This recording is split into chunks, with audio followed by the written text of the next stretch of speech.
ನಾನು ನಾಳೆ ನಂದಿನಿ ಬಜಾಜ್ಗೆ ಡಿವೋರ್ಸ್ ಕೊಡ್ತಾ ಇದ್ದೀನಿ. ಹಾಗೆ ಎಲ್ರಿಗೂ ಹೇಳಿ ನಾನು ವಾಪಸ್ ಬರ್ತಾ ಇದ್ದೀನಿ ಅಂತ. ಇದನ್ನ ಕೇಳಿ ದಿನೇಶ್ ಬೆಚ್ಚಿ ಬಿದ್ದರು, ಆಳವಾಗಿ ಉಸಿರೆಳೆದರು. ಶಿವಾಯ್ ಜೊತೆ ಮಾತಾಡಿದಕ್ಕೆ ಅವರ ಸಂತೋಷ ದ್ವಿಗುಣವಾಯಿತು. ತಕ್ಷಣ ತಮ್ಮ ಸೆಕ್ರೆಟರಿಯನ್ನ ಕರೆದು ಹೇಳಿದರು,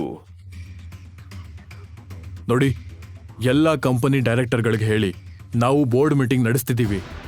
ಮತ್ತೆ ಎಲ್ರಿಗೂ ಹೇಳಿ ನಮ್ಮ ಬಾಸ್ ಹಿಂದಿರುಗಿದ್ದಾರೆ ಅಂತ ತಿಳಿಸ್ಬಿಡಿ. ಶಿವಾಯ್ ತನ್ನ ರೂಬಿಕ್ ಕ್ಯೂಬ್ ಕಡೆ ನೋಡಿದ್ದ. ಅವನ ಮುಖದಲ್ಲಿ ಸ್ಪಷ್ಟ ನಗು ಇತ್ತು. ನಂದಿನಿ, ನಾನು ನಿನ್ನನ್ನು ತುಂಬ ಪ್ರೀತಿಸ್ತಿದ್ದೆ. ನೀನು ನನ್ನ ಮಾತನ್ನ ಕೇಳಿದಿದ್ರೆ ನಿನ್ನನ್ನು ರಾಣಿ ಥರ ನೋಡ್ಕೋತಿದ್ದೆ ನಾನು. ಆದರೆ ಶಿವನ್ ಮೇಲೆ ಆಣೆ ಮಾಡಿ ಹೇಳ್ತಿದ್ದೀನಿ, ನೀನು ಏನು ಕಳ್ಕೊಂಡಿದ್ಯಾ ಅಂತ ನಿನಗೆ ಸ್ವಲ್ಪನೂ ಗೊತ್ತಿಲ್ಲ.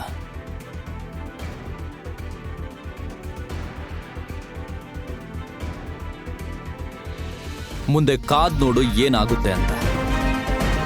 ಆಟ ಈಗಷ್ಟೇ ಶುರುವಾಗಿದೆ. ಈಗ ಶಿವ ಏನ್ ಮಾಡ್ತಾನೆ? ಅವನು ನಿಜವಾಗಲೂ ಯಾರು? ಕಿಡ್ನಾಪ್ ಆಗಿದ್ದವರು ಯಾರು?